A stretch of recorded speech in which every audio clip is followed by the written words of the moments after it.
Essentially, my last 21 years of working life have been in the area of communications.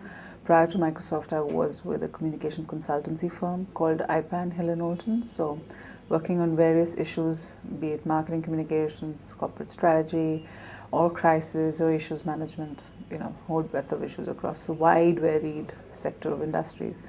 At Microsoft, I'm responsible for all external, internal communications, including analysts, relations, and some amount of influencer management, etc.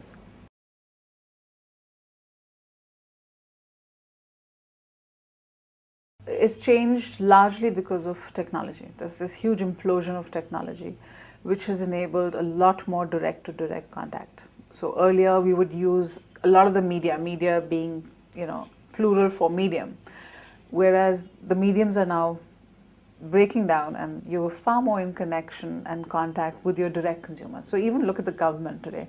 They're thinking of the 12th five-year plan, and really nice to hear they actually put it up for consultation and asked for feedback into what should be going into that plan. So eventually they're talking to their direct constituencies, right?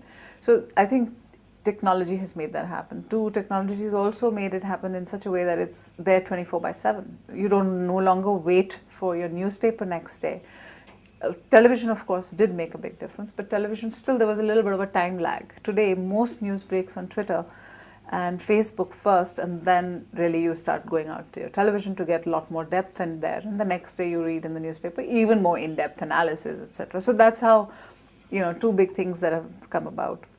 And that, as a result, you now have to change the way you previously told your stories. It's no longer just a narrative of facts, but it's actually how do you make those stories, because there's so much of media as well, and there's so much clutter. How do you sort of break through? So it's very important that you get your storytelling right.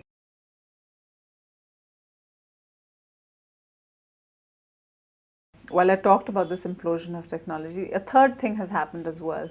And I can't say whether it's independent of the current scenario or because of the current scenario and the implosion of technology, but it's two concurrent facts happening. So one is this implosion of technology. The other is,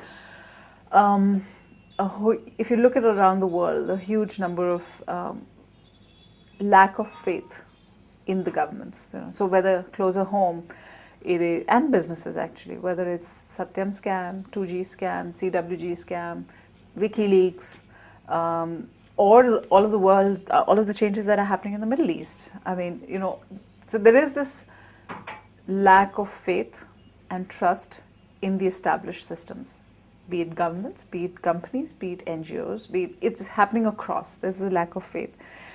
What social media has done is actually is demanding far more transparency, and I think that's one of the big contributors that is. So it's come about together, and then because it's so direct and everybody can be reached 24/7, it becomes even more important that as communicators you become far more transparent in your communications.